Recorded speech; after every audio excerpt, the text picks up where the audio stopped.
नमस्कार दोस्तों, स्वागत है आपका आपके अपने चैनल आफ्ताब स्टडी क्लास में। दोस्तों, आज की क्लास में हम लोग बात करने वाले हैं महात्मा ज्योतिबा फुले रुहेलखंड यूनिवर्सिटी के लिए बीए या बीएससी के लिए पार्ट सेकेंड का ये हमारा पेपर है इकोनॉमिक्स का। ठीक है, कौन सा पेपर है? ये फर्स्ट पेपर है और ये 2019 का पेपर है। इसका कोड लिखा हुआ है 10,803। तो देखिएगा किस प्रकार से पेपर आता है आपका। ठीक है, इसमें क्या आएगा हमारा national income analysis money and banking. ठीक है, इसमें ये आता है। तो देखिए इसके बाद में यहाँ पर हम देखेंगे आगे क्या लिखा हुआ है। टाइम 3 घंटे का। ठीक है, टाइम कितना मिलेगा आपको? 3 घंटा मिलेगा। और इसके लिए नंबर कितने आपके हैं? 50 या 75। ठीक है, तो आपका पेपर या तो 50 नंबर का होगा या 75 नंबर का होगा। पढ़िए, लिखा हुआ है निर्देशानुसार सभी खंडों के उत्तर दीजिए। सेक्शन ए, खंड आ में देखिए क्या लिखा है। दीर्घ उत्तरीय प्रश्न है, लॉन्ग आंसर टाइप क्वेश्चन। और प्रत्येक प्रश्न आपका 10 नंबर का या 15 लिखा हुआ है यहाँ पर 10 अथवा 15। मतलब अगर पेपर आपका 50 नंबर का होगा तो ये क्वेश्चन आपके लिए 10 नंबर का होगा, और अगर आपका पेपर 75 नंबर का है तो ये 15 नंबर का क्वेश्चन होगा। ठीक है, तो देखिए इसमें क्या आता है आपका। सेक्शन ए में आता है हमारा, लिखा है note attempt all the 3 questions. सभी 3 प्रश्नों के उत्तर दीजिए। आपको यहाँ पर 3 प्रश्न मिलेंगे और प्रत्येक प्रश्न 10 नंबर का होगा या 15 नंबर का होगा। आपको 3 प्रश्नों के जवाब देने हैं। ठीक है, पहला लिखा हुआ है इंग्लिश में लिखा हुआ है, और इसके साथ साथ देखिए दिखा रहा हूँ मैं आपको, ये देखिए इस तरफ लिखा हुआ है। ठीक है, इंग्लिश हिंदी दोनों में। तो देखिए आपको पहले नंबर पर 3 क्वेश्चन मिलेंगे अथवा में। ठीक है, तो अथवा में 3 में से आपको कितने करने हैं? सिर्फ फिर से एक बार देखिए कितने लिखे हैं। देखिए पहला यहाँ पर लिखा हुआ है, ठीक, इंग्लिश में लिखा हुआ है। अब यही वाला यहाँ पर लिखा हुआ है, और उसके बाद देखिए दूसरा लिखा हुआ है। ठीक है, तो इसका मतलब क्या है? इसका मतलब हुआ कि 2 में से आपको सिर्फ 1 करना है। ठीक है, 1 करिएगा, 10 नंबर का है या 15 नंबर, किसी 1 नंबर का होगा आपका, तो यहाँ पर 1 करना होगा। देखिए इसके बाद नंबर 2 में लिखा हुआ है what is the importance of national income in an economy. ठीक, इस प्रकार से लिखा हुआ है, इंग्लिश में लिखा हुआ है और इसके साथ साथ हिंदी में लिखा हुआ है। फिर लिखा है अथवा, और अथवा में भी आपको देखिए इंग्लिश में रखा है, इंग्लिश के बाद में आपको देखिए इसके आगे यहाँ पर देखा है हिंदी में। ठीक है, तो इस प्रकार से नंबर 2 में भी आपको 2 क्वेश्चन मिलेंगे। 2 में से आपको सिर्फ कितने करने हैं? 1 करना है। इसके बाद देखिए तीसरा नंबर लिखा हुआ है नंबर 3।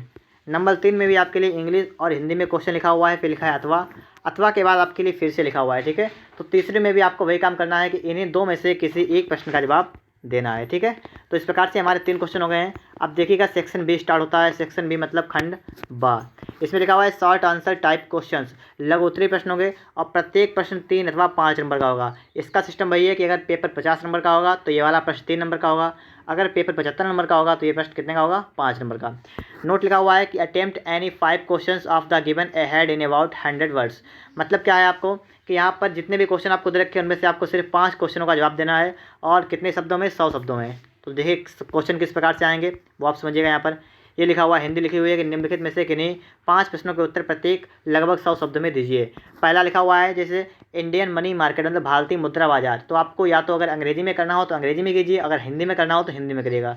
तो एक क्वेश्चन लिखा हुआ है इसी प्रकार। देखिए दूसरा लिखा हुआ है तीसरा, चौथा, 5वां, 6वां, 7वां और 8वां। और देखिए इसके आगे देख लीजिए।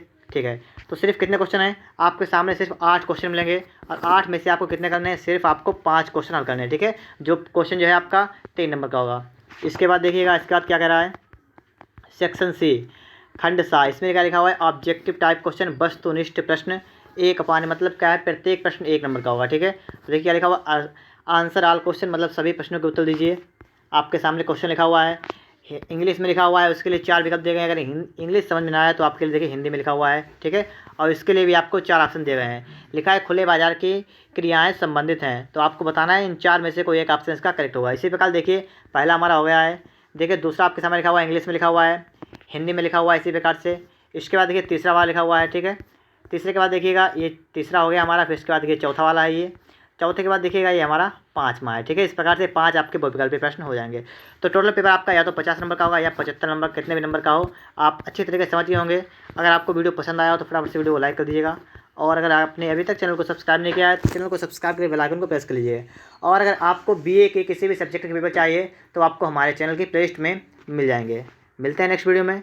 वीडियो देखने के लिए आपका बहुत बहुत धन्यवाद।